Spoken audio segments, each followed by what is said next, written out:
السلام عليكم ورحمة الله تعالى وبركاته. متى ذكر المسرح بتطوان ذكر رشيد بن زروق وفرقة المسرح الأدبي.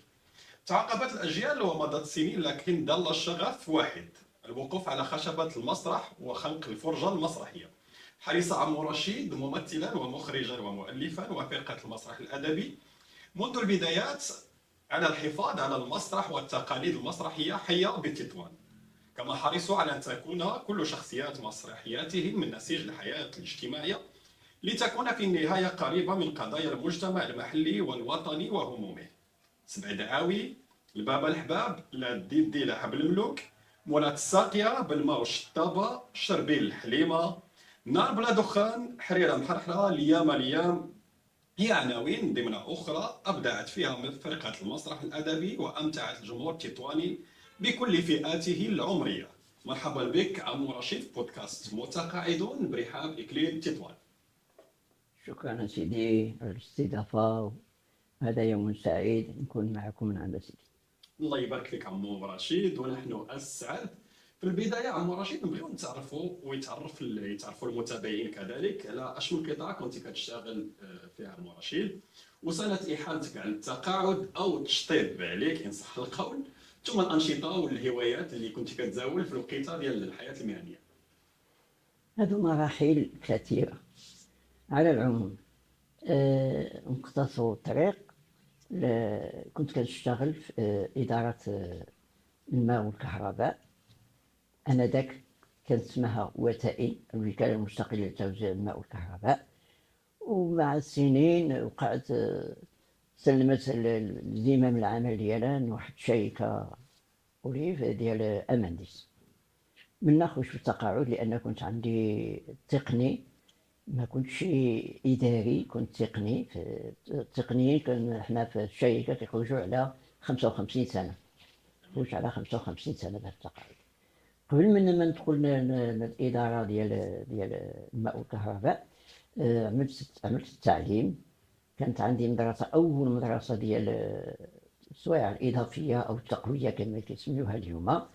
بقيت فيها تقريبا واحد 10 سنين، وانا عندي اول مدرسه اللي كانت مدرسه ديال التقويه بالنسبه لجميع الفئات العمريه، يعني لم ناحيه ديال ابتدائي وكان ديك الساعه الاعدادي. ممتاز. بالنسبة لسميتو عمو رشيد، كانوا هوايات، كانوا أنشطة كنت كتمارسهم بالموازاة مع الحياة المهنية؟ كان عندك شي لما هواية؟ كانت عندي 7 سنين كانت واحد الفرقه ديال المسرح اللي كان كيترأسها هو ابن عم الوالد ديالي، سي أحمد بن زروق، معروف بالعلامة والمؤقت و... وأديب زمانه.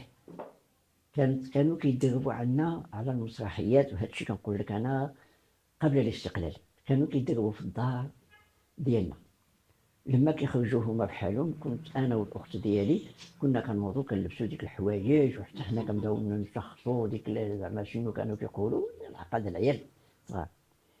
كانت الانطلاقه، هذا ولد عمو ديال الوالد شافني كانوا عندهم الغرض واحد الطفل صغير في المسرحيه، مجرد غيدخل مع واحد. فعلا كانت بالنسبه لي الخطوه الاولى على خشبه المسرح. مسرح العرائش اسمه مسرح اسبانيا، ما شاء الله زولوه كما زولوا واحد العدد ديال المسارح هنايا في تطوان ولا في اي مدينه. على كل حال كانت هذيك الخطوه الاولى، امتلكني المسرح وحسيت بان الهوايه ديالي انني نكون مسرح. من ثم بدات الحركه المسرحيه من الطفل في المدرسه الى ان انتقل الوالد الى شفشاون، ومشيت انا بيدين شفشاون. تما اسست اول جمعيه ديال مدرسه مولاي عبد السلام بن مشيش خاصه بالطلبه والتلاميذ ديك الساعه ثانويه. من بعد هولت في حالي تطوان جابر بن حيان. بقيت كنستمر في واحد العدد الجمعيات اللي دوزت منهم واللي اسستهم وكنت فاعل فيهم. الى الجمعيه اللي توبت فيها بزاف هي جمعيه الشباب المسرحي. هذه الجمعيه كانت منافسه للمسرح الادبي انذاك، وشاركنا في الإقصائيات ديال المسرح الهواة، وكنت عضو في في المكتب ديال هواة المسرح. ومن بعد الأستاذ دحوش الله يرحمه برحمة الله كان هو مترأس الاتحاد المسرحي، وفضلني أنني نكون ديك الساعة شاب نكون ماشي بهذا، وعطاني مهمة رئيس الاتحاد المسرحي اللي كنا ديك الساعة كان نمشيو مدينة العرائش، القصر الكبير، الشاون، تطوان، طنجة، هذه في ديك الزمان هذاك. ومن بعد في عام 2002 لما خديت التقاعد بقيت مستمر في المسرح الأدبي، لأن انضمت للشباب المسرح الأدبي، وكنت أنا حاصل على واحد الدبلوم ديال مسرح الكراكيس، عرائس المسرح بأربعة أنواعها.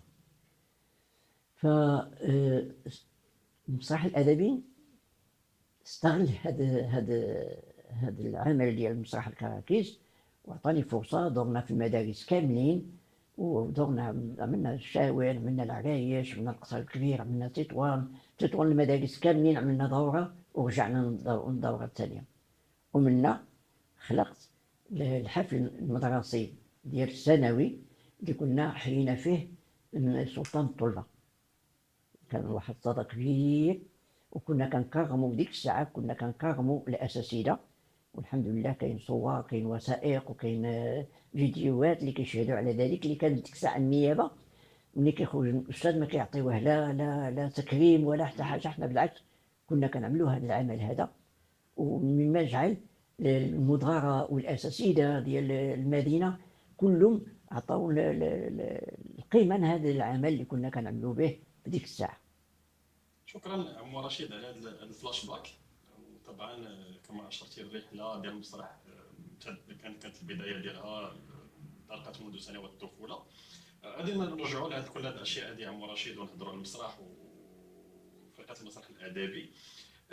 نرجع معك للتقاعد عمو رشيد. بالنسبه لاحاله التقاعد، المتقاعد وكانه يفقد جزء كبير من الهويه ديالو، كيفقد المعنى والهدف، كيفقد واحد المكانه ووضع اعتباري كان عنده، وكاين روابط اجتماعيه اللي كانت كتجمعوا برفقاء العمل، لانه كيفقد ما كان يمنحه كذلك العمل من فرصه لتنشيط القدرات العقليه، وكذلك كيفقد الاحساس بالمشاركه والانجاز.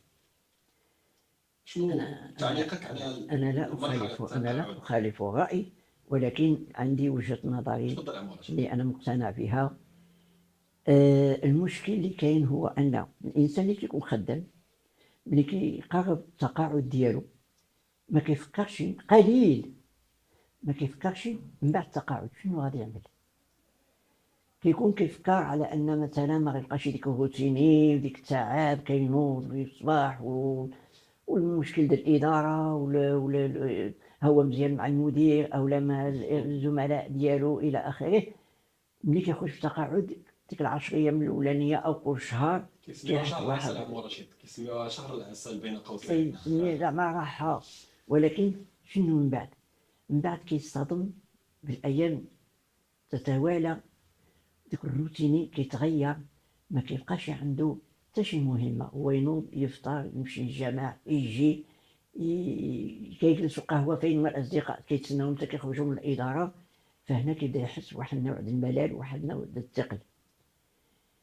كاين مثلا كيكون مكلف بالعيال ديالو الا كانوا باقيين صغار، او مثلا كيقراو هذاك الى اخره، ولكن بالنسبه له هو باقي ما جبرش ذاته في التقاعد.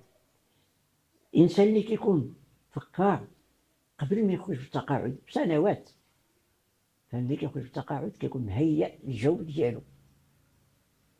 ولله حق وللدنيا حق، يعني ربي ما كيشفق الشمس وكيطلع الانسان في الحي في النهار ديالو، خصو يغتنم ديك الفرصه ديال ديك النهار بجميع المجالات ديالو. فبالنسبه لي للمسرح هو ان ملي يخرج في التقاعد شفت عندي متسع الوقت اللي يمكن مثلا قبل كان كيتعذر عليا لان الاداره والبنات كيقراو عندي كانت الحمد لله وحده خرجت دكتوره وحده خرجت مهندسه، وفضل كيرجع نماهم وفضل كيرجع للمثابره اليوميه والانشغال معاهم. فجبرت ان كاين متسع الوقت، فهنا تفرغت صفة خاصة من المسرح. ما بقاتش يشطناني شي حاجة أخرى إلا المسرح، يعني هواية ديالي والحب ديالي الكبير للمسرح. حتى أن الله يذكره بخير السي رضوان حدادو كان ولا الأستاذة مريم الوزاني الله يذكرها بخير، كان ولا السي رشيد الميموني الله يرحمه، كلهم كانوا كيقولوا لي انت نافحه الحوته في الماء، زول الماء تزول لك المسرح. فعلا ماشي نقولش انا يعني خلقت المسرح، لا، خلقت من حياتي، ولكن المسرح عندي هوايه مسبقه ومحبوبه اكثر من كل حاجه. جميل عم رشيد.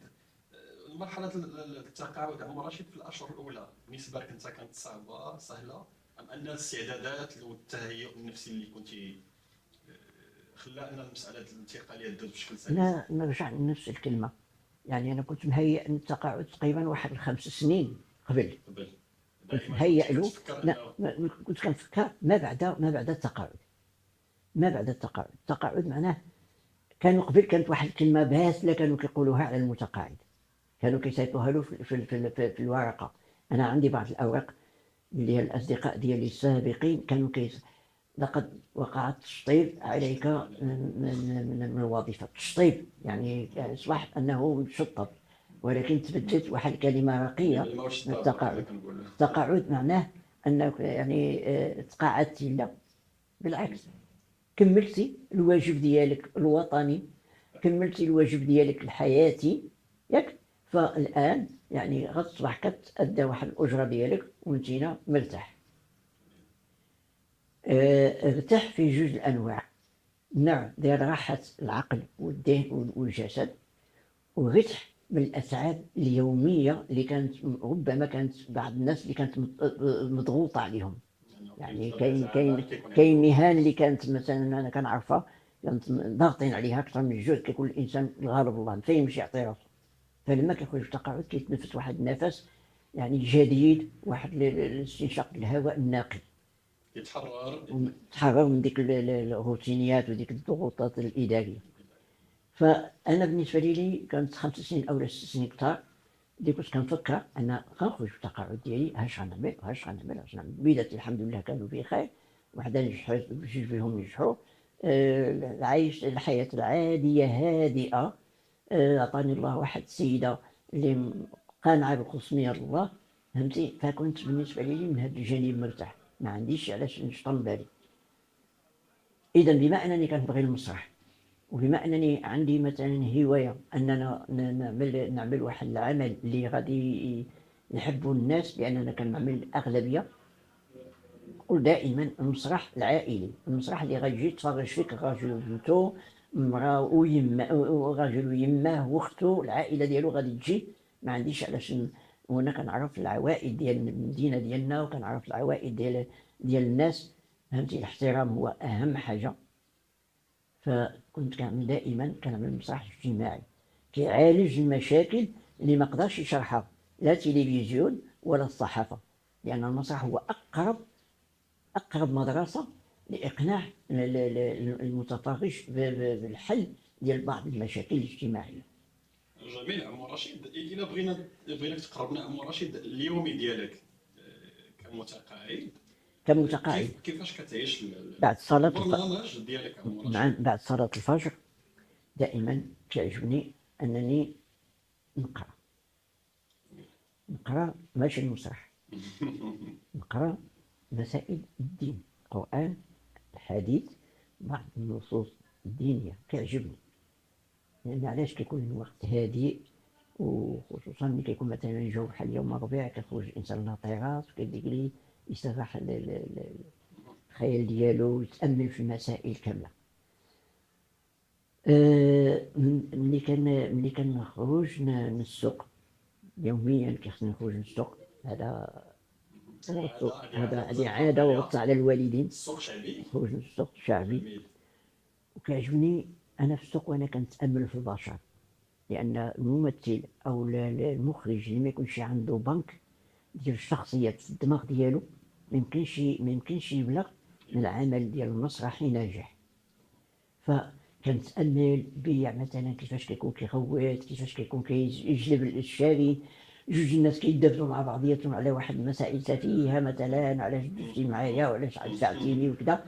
فهاد المناظر هذه كنت انا دائما كنتاملها واحد واحد الطريقه كنستوعب ديك المناظر كامله. هذه من جهه. من بعد كنطلع من المكتب ديالي. علاش؟ لان انا عندي واحد المكتب هذه مده سنين قبل ما نخرج بالتقاعد. كنا رحلنا لواحد المكان اخر، وهذاك الدار ما سمحناش فيها، وعملت المكتبه ديالي. عملتها مكتوبه وباستمرار الايام والزمان كان كثر في هذا. عملت فيها المسائل ديال السمعيه والبصريه، عملت المسائل ديالي اللي كنحتاج انا للمسرح. وعلى الهامش ان هذاك المكتب ديالي لعب واحد الدور فعال من المسرح الادبي. علاش؟ لان المسرح الادبي كان عندنا واحد ماشي مشكل، لا، كانت عندنا الخليط ديال الاحزاب. واحد من حزب اتحادي، واحد استقلالي، واحد شوري، واحد احرار كذا. ففين باش نتجمعوا تحت المظله ديال شنو؟ علاش غنتجمعوا؟ فاضطروا انهم يستغلوا ديك المكتب ديالي. هذا نقدنا المسرح الادبي، لان بعد ما تشدت كانت الشيبه الرياضه اللي كانت في الجامعه هذا في المهم. سمحوا لي انا كيغيبوا عليا بعض الاسماء. ماشي مشكله. شحال دار الثقافه كانت سابقا زنقة القايد حميد. كانت تما، كانت هو المقر ديال الجمعيات وكذا.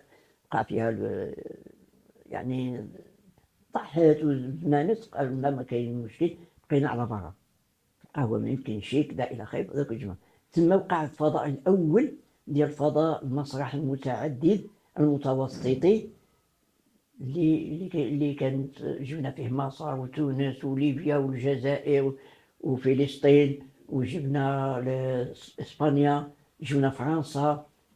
عندي بعض الصور غادي نشوفوا معايا المتابعين، ديال انه الصوره ديالك رفقات واحد الفرقه مسرحيه يمكن من اسبانيا. عندي الصوره كذلك ديال المكتب ديالك، غادي نتاوما غادي نعرضوه مع الفيديو باش يتعرفوا اكثر على المكتب ديالك. ما كاين مشكل. هذا انا ماشي كنفتخر بهذا الشيء، بالعكس انا كنقول اي متقاعد انه ما يأسش من نفسه، ما يحسش بالغبن انه يخرج بالتقاعد. لا، مرحله طبيعيه ومسار طبيعي، مرحله طبيعيه، ويغتنم ويربح ديك النهيور ديالو كامل بالاجر ديالو وكلشي ديالو. جميل عمو رشيد. الا بغينا نهضروا على علاقاتك الاسريه عمو رشيد، التقاعد اثر بشكل اخر او غير قربك الاسره، او ان الوضع ديالك مادام انه البنات كانوا كبروا كيقول شي شاء القدر والصداقات ديالك عمو رشيد كذلك شاء القدر ان الحمد لله خرجت انا بتقاعد، والزوجه ديالي ما خرجتش بتقاعد، بقات مورايا بعام ونص وخرجت بالتقاعد. في ديك الفتره ديال عام ونص اللي ما كانتش السيده ديالي حتى هي متقاعده، كنت كنحس على ان شي حاجه ناقصاني. تحيه للحاجه باش ما يفوتناش، تحيه كبيره للحاجه ولا صبرها كنت شي حاجه ناقصاني. علاش؟ لان كنا كنمشيو مع بعضنا للاداره، كنجيو مع بعضنا يعني عمل واحد. كنتوا كتشتغلوا في نفس الاداره؟ كنتوا كتشتغلوا ماشي في نفس الاداره؟ نفس الاداره كنا كنشتغلوا في نفس الاداره، ومن ثم تزوجنا في الاداره. من الاداره تزوجنا. المهم على كل حال هذيك حياه خاصه. المهم لما عام ونص وخرجت هي بالتقاعد. خرجت بالتقاعد كانت بالنسبه لي هو واحد التكميل ديال التقاعد ديالي. المرجو هو ان نجبر مع من نهضر، ونجبر مع من نتكلم، نجبر مثلا نفكروا في اشياء اللي مثلا نقدروا نعملوا ونهادي والى اخره. جميل، ممتاز. الصداقات عمو رشيد بالنسبه للتقاعد، واش كانت شي قطيعه ولا كان مازال بالنسبه لصداقاتك؟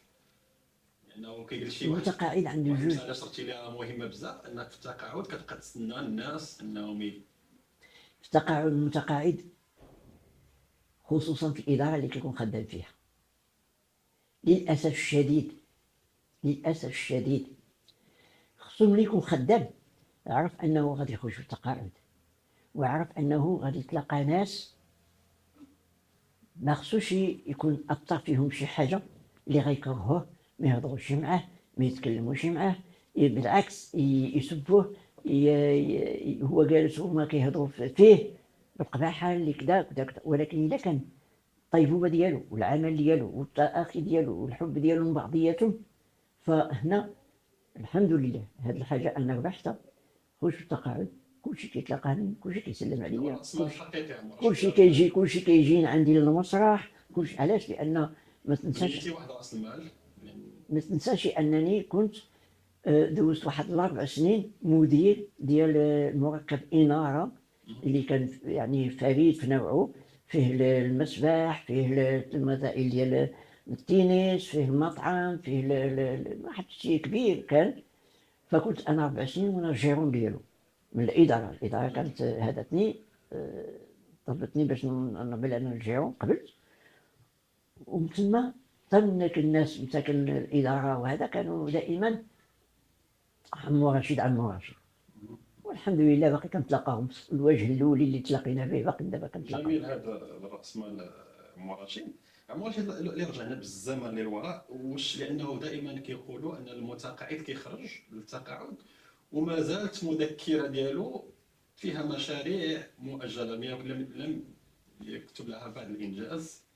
انت عمر رشيد واش كان عندك مشاريع اجلتيها لمرحله التقاعد وجزتها، ام هناك ما زال مشاريع لم ترى النور لاعتبارات لسبب او اخر؟ شنو المشروع ديالك؟ انا عمري ما كنت اهول على الماده، اقتنع بما اعطاني الله. انا كنهضر المشاريع بشكل عام ديال نعم. الحياه. جميل. بالنسبه للمشاريع، كل انسان عنده في الحياه ديالو مشاريع كيحلم بها وكيحاول يحققها. انا كان عندي المشروع الاولي هو انني نمشي نحج. جاب الله من الباب الاوسع، ملي كيبغي ربي سبحانه وتعالى ينعم على عبده شي حاجه كيعطيها له بدون احتساب. ونعم بالله. جاتني نمشي نحج، فهمتي، على طبق من الحمد لله. كانت عندي شيء آخر، هو كانت عندي الأخت واحدة مجوجة في طنجة وكانت مريضة. كنت كنقول يا ربي تخليني، فهمتي، في الجنب ديالها، نوقف معها إلى آخر غمق ديالها فعلا. فالآن شنو هو المشروع اللي أنا باقي دابا كنتمناه؟ هو موت هادئة بجسد كامل مكمول، لا يوسخ بنا فراش ولا يعيي بنا ناس. هذاك حتى هو مشروع في حياة الإنسان، خصو لأن لله حق وللدنيا حق، والموت والحياة هما جوج الحاجات مفروضين على الإنسان. صحيح. أعمر بيد الله في الساعة ديالها والثانية والدقيقة ديالها. ما عندناش علاش أنا ملي كنضحك ملي كيقول لي الآخر الله يطول لك في العمر، نطول لي مسائل محدودة مقصود من ولاد من الخير. فكاين الناس اللي عندهم مشروع ديالهم أم يعملوا تجارة وهذا، الله يعاونهم الله يزيدهم. ولكن أنا بالنسبة لي قناعة الحمد لله واللي مشاريع. ما كانش عندك المشروع ديال فرقه مسرحيه كمشروع، او انك تاثر ورشات مسرحيه، او انك بالعكس، أنا ورشات المسرح كانت مشروع من حياه؟ 1973 وأنا عندي ورشات الأطفال داخل المدارس، وكان الحمد لله تهافت عليا أن نجي نعمل لهم الورشة. وما عمري نعقل، وأقولها بكل الحمد لله صدق، ما عمري شي مدرسة قالت لي هادو الفلوس ديال الورشة كيجيو يعطوني كنقول لهم أنا لا. علاش؟ لأن اليوم هذيك الأطفال اللي علمتهم هذه في 1970 وزيادة، فاليوم كيتلاقاوني رجال، كيتلاقاوني واحد قاضي، واحد محامي، واحد عامل، واحد كلهم باقيين كيتفكروا ديك الأيام، ديك الزمن الحلو اللي كنا كنعملوا لهم الأوراش. واليوم إلى يومنا هذا وأنا في واحد السن يعني الشيخوخة، باقي كنقوم بورشات خاصة بواحد الفضاء جميل، بواحد المركب اللي هو نقدر نقول لك أنا كنفرح به بزاف، لأن لا غنى لي عنه، لا من الناحية الأدبية ديال الأخلاق ديال الناس اللي فيه خدامين والناس اللي هما مسؤولين، ولا من ناحية هو هذا المكان اللي حنايا فيه ديال السوسيو الثقافي أو مركب محمد السادس اللي مؤخرا سمواه إكليل، يعني باقى من الورود، باقى من الزهور، باقى من ظهور فواحة، وهما ديك الصغار مسكين اللي كل طالعين الحمد لله، وشامل جامع، شامل من ناحية رياضية ولا من ناحية الأدبية ولا الثقافية ولا الاجتماعية ولا فيه. كونت فرق مسرحية صغيرة، فيه شفت لي بيبينيير ديال المسرح للطفل باقي صغير كيتفرج في المسرحية وكيعرف واش هذاك اللي كيمثل ممثل ولا ماشي ممثل، وهذا من فضل الله. شكرا عمو رشيد، لانه من الاشياء اللي غادي نهضروا عليها هو بدايه ديال تنشيطك لورشه ديال المسرح باكليل تطوان، اللي المركز اللي كنشتغل فيه، والمركز طبعا اللي بديتي المسار ديال هذا التاطير ورشات منذ 2016. منذ ان المركز فتح الابواب ديالو، كانت ورشه ديال التاطير المسرح ضمن يعني زهره او بتوجك ضمن زهور اخرى اغنات البرنامج الثقافي ديال اكليل تطوان. غادي نهضروا، هو المحور اللي غادي نهضروا عليه عمو رشيد، يحتاج المتقاعد الى البحث عن هويه جديده، ولانه التحدي اللي كيواجه المتقاعد بشكل اساسي عمو رشيد هو انه خصو يخلق هويه جديده. في الحاله ديالك عمو رشيد بصدق نجحتي في البحث وخلقتي هويه جديده، قبعه جديده، مسرحي ومؤثر ورشات مسرحيه، وبالتالي نجحت في ان تبقى نشيطا فاعلا اليوم في المجتمع المحلي. مع الهويه الجديده عمو رشيد كنت ضمن المكرمين بالمهرجان الوطني للمسرح في دورته 25 في مدينتك وبين اهلك.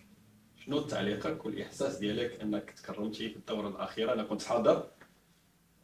هضر لينا على هذا اليوم، لا شك كان يوم مميز. طبعا تستحق كل التكريم عمو رشيد لما قدمته للمسرح.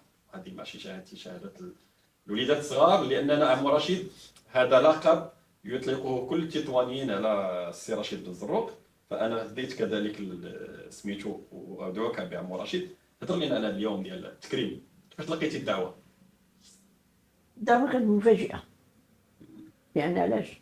أنا كنت تكرمت دوليا في الفضاء المسرح الدورة 13، كنت تكرمت دوليا، واللي كان كرمني هو المدير العام ديال مسرح القاهرة، هو اللي جا من الكلمة في حقي، لأن علاش؟ شافوا ديك 12 دورة اللي دازت، والعمل ديالي كنت كل دورة كنعمل فيها مسرحية، وكانوا المصريين كيمشيو كيلوهوا بالعمل المسرحي المغربي، كانوا في الاعتقاد ديالهم لأنه ما عندهم هذه الطريقة، ما كيطلع على الخشبة إلا اللي كيكون عنده دراسة وبعد خارج من دراسة ولا كذا. حنايا بالعكس، حنايا في المغرب الحمد لله عندنا طاقة فعالة، طاقة كل حيوية وكل نشاط وكل. المغربي الحمد لله زايد الله عليه كيخرج من الحروف الأبجدية كلها صحيحة، ما كاينش تلوث فيها، ولا مثلا كيبدل الحرف القاف بالالف ولا غير ذلك. فالتكريم ديال المهرجان الوطني كانت مفاجأة بالنسبة لي. كان عيط لي الله يجازيه بخير السي يوسف ريحاني، وقال لي عمو رشيد انتينا مكرم في الدورة ديال المسرح الوطني. انا يصحاب لي في الاول يعني كيمزحني، انا قلت له اجي ممكنش ندي معايا مثلا وفاء ولا شي واحد نديه حتى هو يتكرم معايا، بدا كيضحك قال لي لا والله الا كنهضر معاك بصح. من بعد عيط لي المدير الاقليمي فهمتي الله يجازيه بخير سي مصباحي، قال لي ودي راه انتينا اقترحنا كنتينا من اللي غتكرم من مدينه تيطوان، الله يجازيكم بخير. انا بالنسبه لي التكريم شحال من واحد كيتكرم وكيحس بانه هذاك زعما وصل لواحد النهايه الحياه ديالو. دائما تكريم هذاك واحد المرض كيتصاب عند الناس اللي كيكونوا مثلا ما عندهمش شي تاسع الخطر، ولا مثلا ما نعرف شي عامل نفساني. شفت انا ناس اللي كبيرين ومسرحيين تكرموا، حسيت انهم بحال ما كنودعوهم ولا كنقولوا لهم لانه يعني. هذه مساله، اسمح لي عمو رشيد المقاطعه، لانه التكريم في المغرب واحد العرف اللي دائما يرتبط بانه حتى يعني المكرم حتى كيوصل لواحد اللي كينقولوا السن متاخر الى حد ما. وهذا الشيء علاش هذا هو يمكن كرس هذه الصوره هذه، لانه في الاصل انه التكريم يكون، لانه انا شخصيا حسيت انه تعطل شي شويه الدوره 25.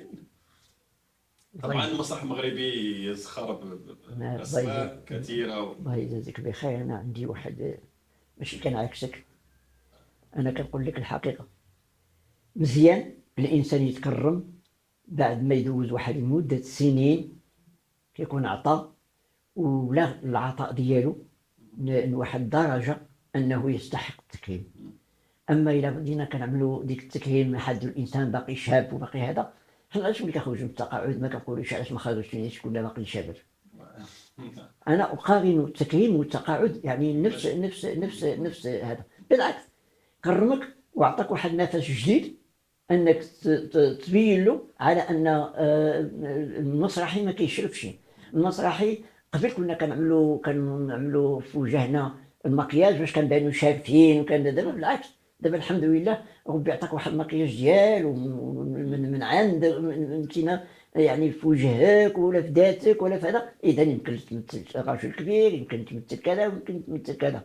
فالمسرحي عمره ما كيشرف وعمره ما كييأس من العمل انه يقبل العمل. انا كنعرف ممثلين اللي بحال مثلا السي العلوي الله يذكره بخير او الله يرحمه، كنظن اللي مثل مع طيب العج ولي الله، فهمتي، راجل كبير وجا واحد الدور متقن هذا، ومع العلم انه كان لما كيكمل المسرحيه كيطيح في الفراش باسبوع وزياده. فانا بالنسبه لي التكريم ديال هذا الوقيته ديالو جاني عادي، بارك الله فيهم، شكرا جزيلا اللي تفكرونا، فهمتي، مزيان، فهمتي. ولكن بالنسبه لي مثلا ماشي حكمت على راسي ودابا صافي انا تكرمت، صافي انا بارك عليا. لا ما زلت شباب عم رشيد، ما كاينش شباب، قال لك شباب، ما شباب الله يهديك الروح شباب. خلينا في المسار، ما كاينش روح الشباب. وين شحال من كاهل عنده الروح ديالو، الشباب ما عندهمش ديك الروح. كنشوفك على خارج المسرح عم رشيد، واخر حضوري العرض الاخير الله يمتعك بصحه عم رشيد كي تنقولوا هذا، لانه جيت وقلت لك عم رشيد، واللي حضر وشافك في وقت خشبه المسرح يقدر يقول عم رشيد واش كيتعاطى لشي محظورات او منشطات، لانه ما شاء الله. وهضرنا على الحال وهضرنا على كيف ان الممثل وكانه يعني اني كيخرج من، يعني بحال اللي كنهضروا انا استحضر، كنحس تحضير الجذبه، او كنستحضر مثلا كاين فرق كثيره صوفيه كل وحده كت كت كت كت تمارس الطقوس عندها بشكل باخر، كتدخل في هذا. فالممثل كذلك، وعمو رشيد انا كنشوف في المسرحيه غير عمو رشيد في يعني كاين هذه المساله هذه. هذا السؤال هذا كنت طرحتيه لي قدام الاطفال وانا في الورشه، قلت لي عمو رشيد البارح كنت كتمثل، واش كنتي عملتي شي دوات تنشيط ولا هذا ولا شي منشط وهذا؟ اسمعوا لي، ملي كيكون الانسان متشبع شغوف واحد العمل وعنده الحمد لله واحد الماضي حافل، وماشي كله داز حافل، دازوا فيه عقبات ودازوا فيه ضغوطات ودازوا فيه وخرج منهم الحمد لله سليم، ياك، وتعودت الذات ديالو. الرياضي عمره ما كيشرب، الرياضي عمره ما كيقول انا صافي ما نقدرش نعمل هاد الحركات ولا ما هذا الشيء، بالعكس، كل ما كيزيد في السنين كل ما كتزيد الخبره ديالو توسع، كل ما كتزيد الذاكره ديالو تقتنع. فإذا شتي عمو رشيد فوق الخشبه، عمو رشيد كيأدي الدور ديالو فقط. لما كيتقاضى الدور ديالو كيهود عادي. علاش الانسان غادي يشرب او لا غادي ياكل لي كومبريمي باش يعطيه الانفعال؟ علاش؟ ما كتدخلش، انا ما كتدخلش في عقلي. علاش ما كتدخلش في عقلي؟ انا ما تعودتش. المسرحي ما كيحتاجش. انا كنت كنتمازح معك عمو رشيد لان المسرحي كنعرف انه ما يحتاجش انه ياخذ، لانه ياخذ زعما حويجات اللي غادي يقدروا. نرجعوا للمسرح عمو رشيد، ورجعوا للورشه ديالك كي قلت بدات في اكتوبر 2016 في كليه تطوان، مثلا عند سعاد القرباس، تسنيم الخياط، واروى اولاد بالحاج، هادو كلهم وليدات والخريطات يافعات بورشه المسرح بمركز كليه تطوان. الورشه كي قلت لي كانت مفتوحه منذ 2016. في ورشه المسرح على لسان سعاد عشنا لحظات لا تنسى، على لسان تسنيم. في ورشه المسرح عشنا لحظات لا تنسى، لحظات امتزج فيها الضحك بالتعلم. صارت الخشبه كانها بيت صغير يجمعنا. تسنيم ذات 15 ربيعا. هناك تعلمنا كيف نحكي القصص ونعبر عن مشاعرنا، وكيف نصنع من الكلمات حياه ومن الحركات أداة. ستبقى تلك الأيام محفورة في ذاكرتي، مليئة بضحكاتنا ومحاولاتنا الأولى فوق الخشب. مات بها. ولا يمكنني أن أنسى عم رشيد الذي كان لنا أكثر من مؤثر. كان روحا تمنح الخشب حياة وقلوبنا ثقة. أعيد تسليم ذات 15 ربيعا. رافقنا بابتسامته الدافئة وكلماته الطيبة. كانت نصائحه تلهمنا لنتقدم خطوة بعد خطوة. عشنا معه لحظات لا تنسى. لم نتعلم منه التمثيل فقط، بل تعلمنا كيف نتزود بالشغف والثبات.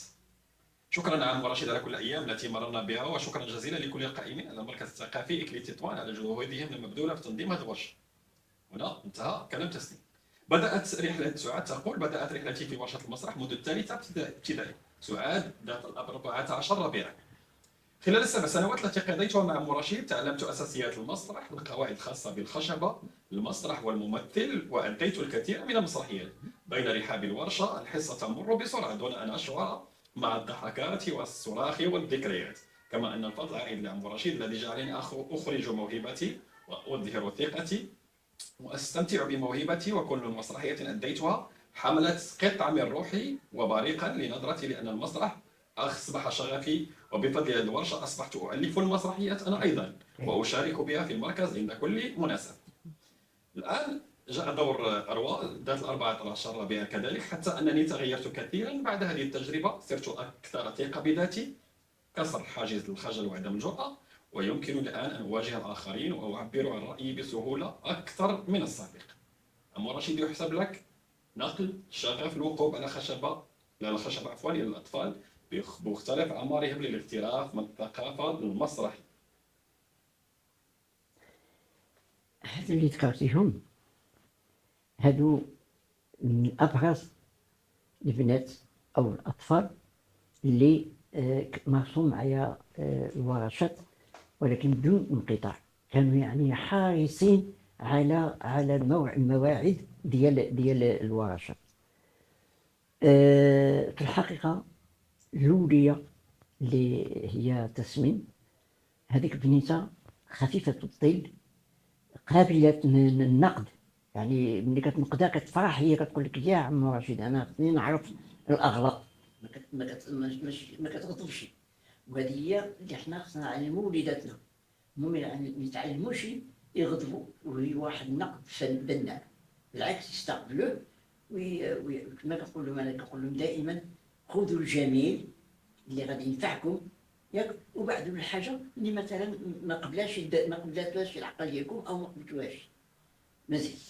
بالنسبه للثانيه القرباص، هذيك واحد البنيته اللي عندي انا محبوبه بزاف، ماشي مفطره على الكلام، لا بالعكس، هما كلهم سواسيه كاسنان المشط في الاستواء. بالعكس هذيك البنيته طموحه، نقدر نقول لك ما كتعيش في الزمان ديالها هي، يعني عندها واحد البعد.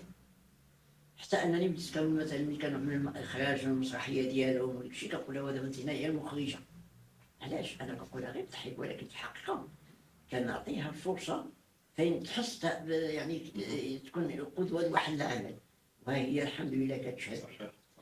بالنسبه للاخت الثالثه اروى اولاد الحاج، هذيك نقدر نقول ان غير بزاف المسرح طبعا، بزاف ديال هذيك البنت زعما اللي غتعطي المسرح، غتعطي المسرح الى والديها ساعدوها ونجحت مثلا، بغات تعمل الدراسات العليا للدراما ديال الرباط ان شاء الله، فغتكون مثلا بنت عندها تقول. عم رشيد يحسب لك انك في تعاملك في هذه الورشه مع الوليدات الصغار، لان ماشي من السهل انك نعرف، لان الورشه مفتوحه في وجه كل الفئات العمريه.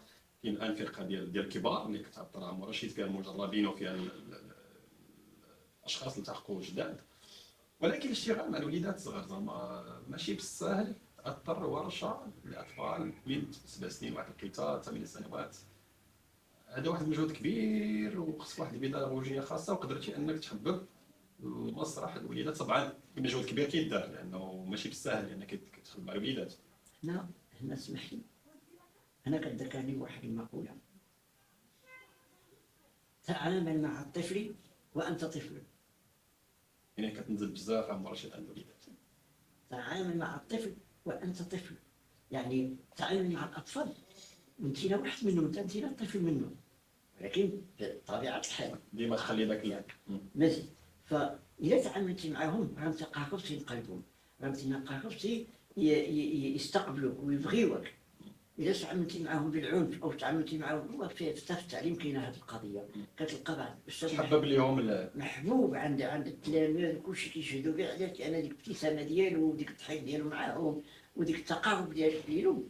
فطبيعة الحال دائما حنا على الاحترام والحزم كيكون في المواقف. نفس الوقت يعني حاول هما يلبسوك وانت تلبسوك، يعني تكونوا مقربين عقليا مع بعضياتكم. تكون باش الكيمياء. حاجه اخرى، الطفل الصغير لما كيجي وكيدخل لواحد الورشه لاول مره، كنلقى كما قعدنا حنايا في الاول ديالنا، دهشه، ما عارفش منين يعطي راسو، ما عارفش، ولكن لما كتفرح به وكتشجعو، فهمتي، وكتشجعو وكتجعلو فرحان وكتجعلو نشطان وكتنوضو حتى هو يعمل، وهذا فصافي يصبح واحد من العائله. جميل عم رشيد. هذا شي واحد الكلمه مهمه بزاف، الالتزام. انا بغيت نرجع معك واحد الواقعه بلغتني من عماد الطال اللي هو مسؤول على المركز. كنت له انا راه عم رشيد هو اللي غادي يكون ضيف، وهضرنا على المساله ديال انه في الوقيته ديالكم عم رشيد في الفرقه ديالك كان شخص ما كيلزم كل اعضاء الفرقه بامضاء التعهد بالحضور. حدثنا اكثر عن هذا الامر هذا. انت ما كتسنيش وليدات الالتزام؟ لا، اسمح لي، هذه القضيه ديال هذا شيء جميل طبعا، لانه في اطار لان المسرح القضيه ديال التعهد بالحضور هي كتجبر شهاده ثابته على ان نهار اللي يكون عندي التدريب كنعملوا لائحه ديال الامضاءات ديالها. انت شتي حضرتي معايا هنايا، يعني جا وفاجات بك انت مضيتي. فشنو هي الغايه منها؟ الغايه منها هي مثلا ممثل الى شتي 3 الغياب متعمده اولا مثلا واحد العضو غير مقبول، ياك كتكون دائما عامل اليرت باش كيتبدلوا، كتعمل واحد الممثل في عضو. هادشي كنعلموا الاطفال الصغار، كنعلمهم يكون عندهم كلمه الشرف، يكون الغياب ديالهم الا اذا كان فورس ماجور او لان هاد الاطفال بالنسبه للاباء والامهات كيكونوا متفرغين ولا ماشي متفرغين، ولكن واخا الطفل غاب كيكونوا يعلموا به الاداره على ان الطفل او الطفل الفلاني ما غادي يجيش هذه الحصه. وهذه اسمح لي عم رشيد باش ما تفوتنيش، لان هذو حويجات ما يتعلموا الاطفال خارج يعني الثقافه المسرحيه، وهذه ما احوجنا لنا التربيه عم رشيد، لان الالتزام ما ينقصنا الان عم رشيد في الثقافه المغربيه. هو يكون عنده وروح مسؤوليه، لانه من الصغر كيتعلم كلمه الشرف. انا بشرفي، ملي كتقول لك مثلا توقع بشرفه انه كذا وكذا وكذا، راه الطفل كيخصو من الاول ديالو، من البدايه ديالو، لانه كيقول احمد شوقي الشاعر رحمه الله كيقول: تربية البنات كالنباتات إذا سقيت بماء مكرومات. إذا سقيتي الأطفال واحد الحاجة اللي هي غتعود عليهم مستقبلا، راه هذا كرم من الله. هذا هو الاثر الجميل عم رشيد، لانه يبقى، لانه قلت عم رشيد الاعمار بيد الله، لكن غادي يبقى الاثر عم رشيد. عم رشيد وصلنا للفقره الاخيره. باقي الفقره الاخيره، لا ما بقاش، بقى عم رشيد رساله اخيره للمتابعين ولا المتقاعدين، ورسالتك الفنيه. رسالتك الفنيه او رسالتك للناس اللي انا جالس معك وقلت لك على انني كنت طايح الفراش وبغيت بالقلب، والحمد لله وفيت في الكلمه ديالي وجيت. اولا جيت على وجهك لان علاش الانسان اللي مثلا لاحظت فيك انك محب من هذه الاداره، كتعمل اكثر من جهدك، عاطي يعني، ومشاهدك والاطفال كلهم عندهم انتنا واحد القدوه وكيبغيو اكثر من جهد. الله يقدرنا عم رشيد. كاين الاخوان هنايا اللي مسؤولين، سواء من رجال اللي مكلفين او المسؤولين او كلهم الحمد لله كنلقاو في الوجه ديالهم البشاشه، كنلقاو في الوجه الاستقبال، حسن المعامله. هذاك اللي كيجعلني يشجعنا. ما تنساش على ان في السخانه كنت كنجي من ودلو يعني، وحتى ما كيوصل الانسان باش اولا كتعطيني الطفل، شوف انا كنتكافص وانتينا ما كتجيش، كتجعلو يقول لا ماشي عم رشيد كيجي من واد لو انا ما نجيش، يجي. كانوا الناس اللي كيجونا من ريكون في هذيك تسنيم صحيح. من تسنيم اروى. يعني فالكلمه ديالي بالنسبه لي الناس من الناحيه الفنيه هما كل من تعاطى من المسرح او عنده وليداته في المسرح راه هو دراسه الاخلاق، لان المسرح اخلاق وتربيه. اللي مصاب بالعقال في الصوت المسرح هو دواء، اللي عنده الاكتئاب المسرح دواء، اللي جا مثلا وعنده واحد النوع ديال النفور من الحاجه، لان الطفل هو اكبر ملال هو الطفل، يعني حاجه صغيره كيمول منها، فاللي كيزول هذا الملل هو المسرح. الصبر كيعلمو المسرح، نطيح ونوقف على رجلي المسرح، نمرض وما نبينش المرض ديالي باش ما نأذيش اللي قدامي انه بالعيا او كذا، هو المسرح. فالمسرح هو شامل، جامع جميع الميادين الرياضيه، سواء ان المسرح من الرياضات ديالو المحبوبه عالميا هي المسايفه وهي السباحه. واش قالوا السباحه؟ هي الحركات، لان السباحه كتخدم الذات ديالك كامل، وهذاك هو الهدف ديال المسايفه. لان المسرح كلاسيكي الاغلبيه كان كيعملوا لي نوفيل وهذا كانوا كيعملوا مسايفه بحال هامليت مثلا الى اخره الى اخره. فاذا ما كانش المسرح كيعلمك تغني، المسرح كيعلمك تعمل الاناشيد الامداح النبويه، كيوضك واحد المره فقيه، واحد المره كيوضك كافر، واحد المره على حسب الضوء اللي باش يعطيوك، فهمتي، كتعرف كيفاش تقمص الضوء. الاطفال ديالي الا قلت لهم اللي كيعملوا ليا الورشه، الا قلت لهم عيش الضوء يقول لك لا هذا ماشي المسرح، المسرح حنا ما كنعيشوش الضوء، حنا كنتقمصوا الضوء.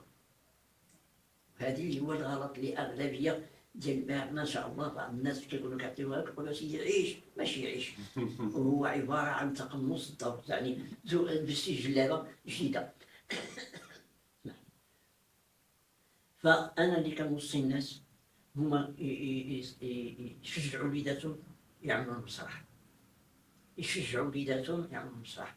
كنقول للناس الكبارين، يعني بنات الفتيات والفتيان اللي كيشوف راسو على انه عاجز على الاختلاط مع الناس والهضره، يدخل للمسرح.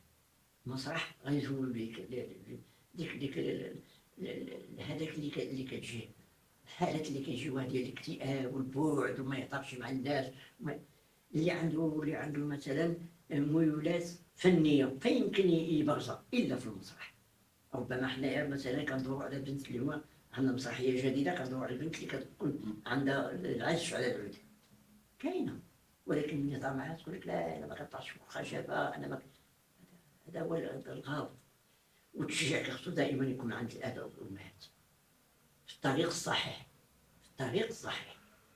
إلا لاحظتي يا أستاذ، أنا في الطفل ملي كيغيب أو الطفلة ملي كتغيب كنعيط على سي إسماعيل وكنقول له فلان شوف لي خايلة على شربت فلانة ولا على التتبع لانه مهم بزاف. ما كيهمنيش أنا مثلا تخشي معاهم علاقات عمو رشيد، جاو مشاو في حالهم صافي، علاقات ممتده خارج لا حتى الآباء والأمهات كيحسوا بواحد الاعتناء.